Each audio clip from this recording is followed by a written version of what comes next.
আসসালামু আলাইকুম, আমি ডক্টর ফাহাদ। সবাই আপনারা জানেন যে আমি এমবিবিএস করেছি ঢাকা মেডিকেল কলেজ থেকে এবং অ্যানাটমিতে এমফিল করেছি রাজশাহী মেডিকেল কলেজ থেকে। এবং আমার এমফিল পরীক্ষায় আমার যার কাছে পরীক্ষা দেওয়ার সৌভাগ্য হয়েছে, সোফিয়াল স্যার আমার পাশে আছেন, মাহমুদ করিম স্যার, এবং ওনারই দ্বিতীয় সন্তান এবছর রাজশাহী কেন্দ্রে প্রথম হয়েছে, জাতীয় মেধায় সপ্তম হয়েছে। তো ওর এই অবদানের পেছনে, মানে ওর ভালো রেজাল্টের পেছনে স্যারের অবদান এতটাই, সেটা আসলে আমি বুঝেছি। মানে স্যার এবার প্রফ পরীক্ষা দিতে যাননি শুধুমাত্র মার্জানকে সময় দিবে ডেকে, এবং সাধারণ জ্ঞান থেকে ইংলিশ থেকে কি পড়তে হবে সবসময় কিন্তু পড়ার মধ্যেই মার্জানকে রাখতেন। তো স্যার অ্যাজ এ অভিভাবক হিসেবে একজন বাবা মায়েরও যে সন্তানের প্রতি ওই সময় একটা করণীয় আছে, পাশাপাশি স্যার যেহেতু টিচার, স্টুডেন্টরা স্যার কিন্তু বোঝেন যে আসলে এই এমসিকিউ টাইপের পড়াগুলো আসলে মনে রাখার জন্য কি করতে হয়। তো স্যারের কাছে আমাদের শেখার অনেক কিছুই আছে। আমি চাইবো স্যার ওনার পরিচয় দিয়ে স্টুডেন্টদের উদ্দেশ্যে এবং অভিভাবকদের উদ্দেশ্যে তারা বাচ্চাদের এই সময়টা কিভাবে টেক কেয়ার করতে পারে এই নিয়ে যদি স্যার কিছু জানান। আসসালামু আলাইকুম। প্রথমেই সর্বপ্রথম আল্লাহ পাকের শুকরিয়া আদায় করছি। আমি professor Mahbubul Karim, professor of anatomy, retired principal Shaheed Zia Rahman medical college Bogura. আমি ওখানে প্রায় 5 বছর প্রিন্সিপাল ছিলাম, প্রফেসর হিসেবে ছিলাম, বর্তমানে অবসরপ্রাপ্ত। আমার ছেলে, ছোট ছেলে, ও নিজের চেষ্টায় অবশ্যই করেছে, আমরা শেষ রহমত। এবং এখানে ওর মায়ের অবদান আমি বলবো যে অনেক বেশি। সন্তানের প্রতি মায়ের অবদান সবচেয়ে বেশি থাকে। আমি এটা সবাইকে বলি, কিছুক্ষণ আগেও এক জায়গায় ছিলাম, ওখানেও বলেছি যে মায়ের অবদান সবচেয়ে বেশি। মায়ের টেক কেয়ারের উপরে হয় না, তারপরেও বাবার তো কিছু দায়িত্ব থেকেই যায়। এখানে যেমন আরেকজন বন্ধু ফয়সাল, ও কিন্তু খুব ভালো রেজাল্ট করেছে, ওরা একসাথে স্কুলে পড়েছে, যার ফলে ও কলেজিয়েট স্কুলে পড়েছে, ওর রেজাল্ট কিন্তু খুব সুন্দর হয়েছে, খুবই ভালো। I am very much satisfied. কারণ ওর মা আমার ছাত্রী ছিল, ওর মা এখন রাজশাহী ইউনিভার্সিটির চিফ মেডিকেল অফিসার, যার ফলেই ওর বাবাও একজন ডাক্তার অ্যানাস্থেটিস্ট, যার ফলে ওর ছেলে হয়েছে। এটাতে আমি আরো খুশি হয়েছি যে দুই বন্ধু, আবার ওর বাবা মা আমার ছাত্র এবং ছাত্রী ছিল, এটা আমার গর্ব। মারা অনেক দিক থেকে এটার একটা কানেকশন জড়িয়ে আছে, এবং আমি খুব এটাতে এতটাই স্যাটিসফাইড যে এটা বলে প্রকাশ করা যাবে না। আমি ভবিষ্যতে যারা ছাত্রছাত্রী এবং তাদের গার্জেন আছেন তাদের উদ্দেশ্যে কিছু বলতে চাই যে গার্জেনরা সাধারণত পুরোপুরি কোচিং সেন্টারের উপরে আমরা ছেড়ে দিই, যে কোচিং সেন্টার যা করে তাই করবে। হ্যাঁ, ঠিক আছে, অবশ্যই কোচিং সেন্টারে যারা আছে তারা তো অবশ্যই গাইড টেক কেয়ার করে, কিন্তু বাবা মায়ের কিছু দায়িত্ব থেকে যায়, বিশেষ করে মায়ের তো দায়িত্ব থেকেই যায়, আবার বাবারও থেকে যায়, যেগুলো বিশেষ করে ফিজিক্স, কেমিস্ট্রি, বায়োলজি, এই তিনটে তো মেইন সাবজেক্ট। এটা তো ওরা পড়ি সবসময়, নিজেরা পড়ে, এবং কিভাবে পড়বে সেটাও তারা জানে। তারপরেও এর সঙ্গে আছে ইংলিশ এবং জেনারেল নলেজ। এটা মেডিকেল ফ্যাকাল্টিতে ভর্তি হওয়ার জন্য এখানে 25 মার্ক, এখানে কিন্তু সামান্য মার্ক নয়। যদি 5 মার্ক হতো তাহলে আমরা এতটা চিন্তা করতাম না। একটু খেয়াল করবেন, এখানে 25 মার্কের জন্য একটু শ্রম দিতে হয়। সেজন্য আপনাকেও একটু, যদি শিক্ষিত বাবা মা হয়, তবে এখনকার বেশিরভাগ বাবা মাই শিক্ষিত, এখনকার বেশিরভাগ বাবা মাই লেখাপড়া সম্পর্কে প্রচন্ড সচেতন।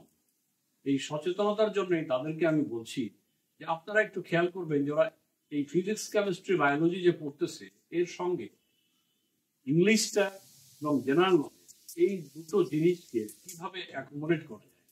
বিভিন্ন জায়গায় আপনি শুনবেন, আপনি সব পারবেন না, আমিও সব পারবো না, কিন্তু ইংলিশটা কে ভালো পারে, ইংলিশ কোন কোন বইগুলো কাজে লাগবে। যেমন জয়কুলের ইংলিশ আছে, জেনারেল নলেজের বই আছে, এটা কিন্তু আমি আগেও বলেছি, আমি নিজেও ওটা পড়েছি, পড়ে দেখেছি ওর ভিতরে অনেক কন্টেন্ট আছে, অনেক বেশি কন্টেন্ট।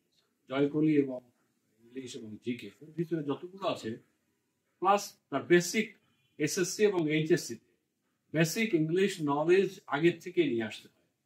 তারপরে সে যদি এগুলোকে চর্চা করতে থাকে, বারবার চর্চা করতে থাকে, তাহলে সে কিন্তু অবশ্যই কামিয়াব হবে। এবং তার কারণ হলো, আমি সবসময় বলতাম যে পরীক্ষাটা হলো এমসিকিউ কোশ্চেন। মাল্টিপল চয়েস, এখানে কিন্তু সৃজনশীল কিংবা ব্রড কোশ্চেন থাকে না মেডিকেল অ্যাডমিশন টেস্টে। এখানে যে যতবার রিভিশন দিতে পারবে, যেমন আমি বলতাম আমার ছেলেকে বলতাম যে তুমি কমপক্ষে 8 থেকে 10 বার রিভিশন দিবে। এটা যদি দিতে পারো, পরীক্ষার 7 দিন আগে যদি বলতে পারো যে হ্যাঁ আমি 8-9 বার দিয়েছি, তাহলে দেখবে তোমার কিছুই মনে থাকবে না এখন, কিন্তু পরীক্ষার হলে যে তখন কোশ্চেনটা পাবে, কারণ তোমার কোশ্চেনের সঙ্গে অপশন দেওয়া থাকবে 4টা।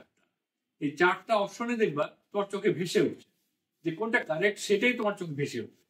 কিন্তু অপশন না জানা, তোমার যদি রিডিং না পড়া থাকে, তাহলে কিন্তু অপশন দিলেও মনে থাকবে না।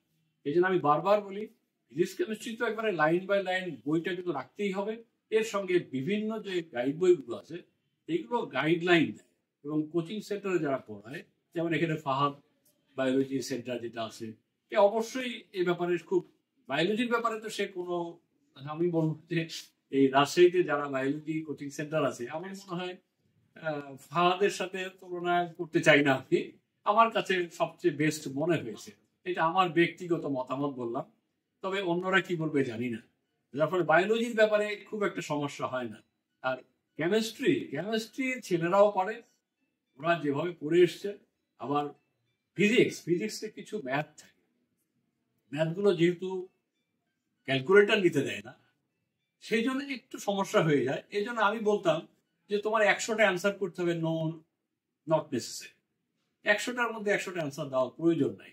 তুমি 90-র উপরে যদি অ্যান্সার করতে পারো, দেখবা যে 90-র কাছাকাছি অ্যারাউন্ড 90 তুমি নাম্বার পাবে, এবং অ্যারাউন্ড 90 পাওয়া মানে তুমি মেরিট পজিশনে চলে যাবে হাইয়েস্ট লেভেলে।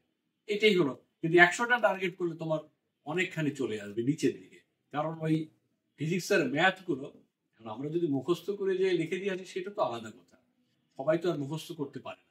কিন্তু মুখস্থ বিদ্যার চেয়ে তুমি ক্যালকুলেটার যেহেতু কম, সেই জন্য ফিজিক্সে খুব বেশি ম্যাথ থাকে না, 3টা না কটা ম্যাথ ছিল সেরকম।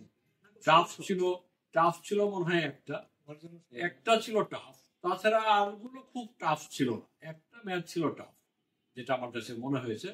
ওটা ইঞ্জিনিয়ারিং পরীক্ষা যারা দেয় ওখানে যেহেতু ক্যালকুলেটার নিতে দেয়, সুতরাং কোনো দিলে ওরা পারত। এইরকম 4টা কোশ্চেন না পারতেই পারে। কিন্তু জেনারেল নলেজের ব্যাপারে গার্জিয়ানকে একটু সচেতন হতে হবে, বাবা মাকে একটু সচেতন হতে হবে, এবং দেখতে হবে যে বিভিন্ন গাইড বই কি আছে। বিশেষ করে আমি বললাম যে জিকের জয়কলির বইটা আসলে আমি নিজেও যেহেতু পড়েছি, আমার কাছে এটা খুব ভালো মনে হয়েছে।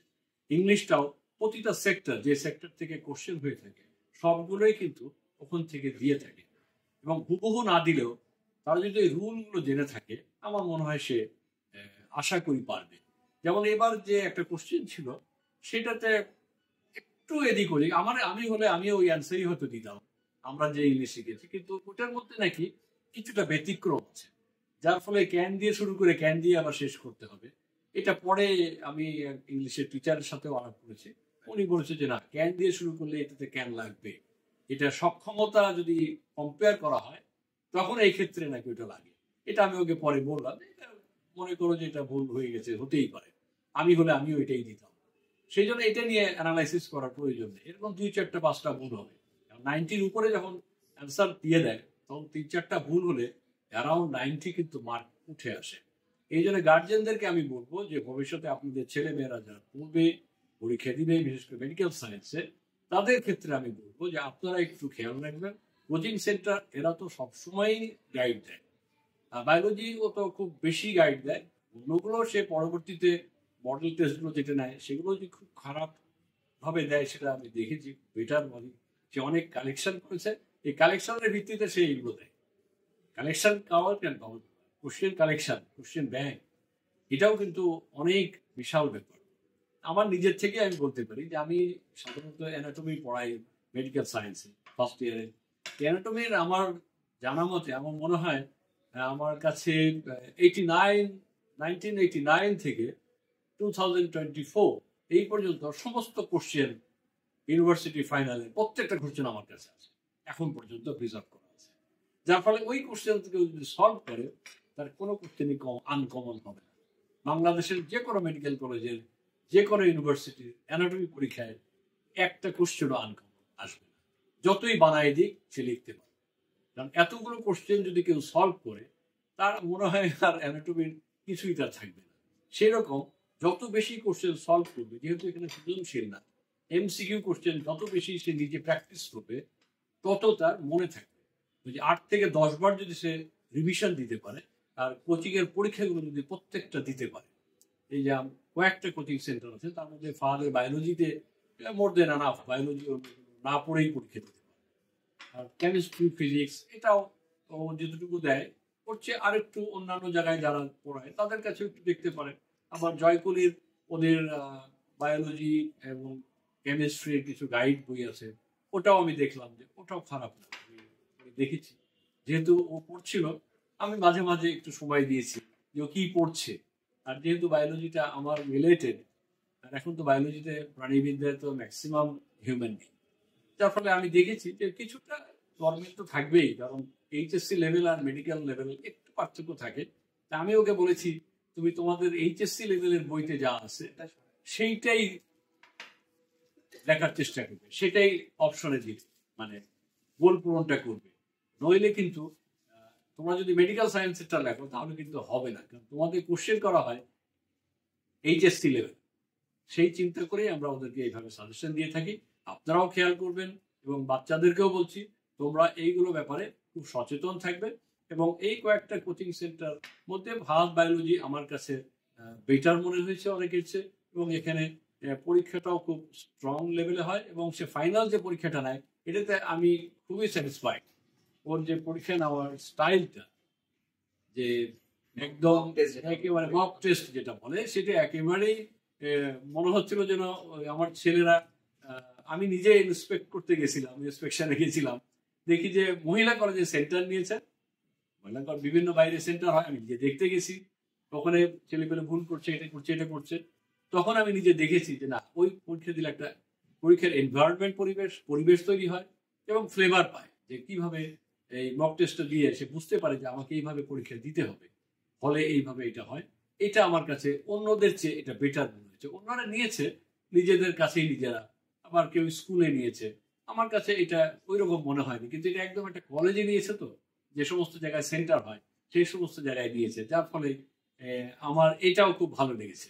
এই জন্য ওখানেও যারা দেখলাম যে ওখানেও কোশ্চেন যে খুব সহজ করেছিল তা না, স্ট্যান্ডার্ড লেভেলের কোশ্চেন করেছিল, এবং ওখানে যে খুব হাইয়েস্ট মার্ক কেউ পেয়েছে 90+, এটা কিন্তু পায়নি, কিন্তু 80 থেকে 90-র মধ্যে কিন্তু নাম্বার পেয়েছে। সুতরাং এইগুলোই হচ্ছে স্ট্যান্ডার্ড কোশ্চেন। কারণ 100-এ 100 পাবে তাহলে তো কোশ্চেন হবে, তাহলে যাচাই হবে কি? এটা যাচাই করার জন্য, কারণ এখানে তো কাট করতে হবে, যেখানে 1,35,600 জন পরীক্ষা দিয়েছে, এখানে মাত্র গভর্নমেন্টের সিট 5,000 সামথিং, 5,312। তো এই জন্য এটা আমার মনে হয় এইগুলো আগের থেকে একটু প্র্যাকটিস করে আমার মনে হয় আপনাদের ছেলেরা ভবিষ্যতে ভালো রেজাল্ট করতে পারবে। এবং আপনাদেরকে এই সাজেশন দিয়েই আমি আমার এই বক্তব্য শেষ করছি। আল্লাহ হাফেজ। স্যারকে অসংখ্য ধন্যবাদ। এবং আমি বলে রাখতে চাই, আমরা যে মক টেস্টটা নিয়েছিলাম রাজশাহী মহিলা কলেজে, ওই মক টেস্টে কিন্তু হাইয়েস্ট মার্ক ছিল 87 পয়েন্ট, বলে গেছি, এবং সেখানে কিন্তু মারজানি ফার্স্ট হয়েছিল এবং সে রাজশাহী কেন্দ্রেও কিন্তু ফার্স্ট হলো। তার মানে আরো একটা মজার বিষয় হলো, আমরা চেক করছি ওখানে 1 থেকে 20-এর মধ্যে যারা ছিল এখন পর্যন্ত আমরা দেখেছি 16 জনই চান্স পেয়েছে, আর 4 জনের আমি জানি না ইতিমধ্যে পেয়েছে কিনা। তার মানে এটা একটা খুব ভালো ব্যাপার যে পরীক্ষাটা কত জেনুইনলি বা নিখুঁত ভাবে হয়েছে। যে ওইখানে যারা টপ, ফয়সাল রাজশাহী ওই পরীক্ষা 5th হয়েছিল, সে কিন্তু রাজশাহী কেন্দ্রে এখন 3rd হয়েছে। তার মানে চেষ্টা করেছি, দেখা যাক ইনশাআল্লাহ প্রতি বছর আমরা এই চেষ্টাটা করবো। স্যারকে অসংখ্য ধন্যবাদ। আরো অনেকেই আসছে, ওদের একটু আমরা ওদের সাথে পরে কথা বলবো। ঠিক আছে, আল্লাহ হাফেজ, সবাই দোয়া করবেন। আসসালামু আলাইকুম।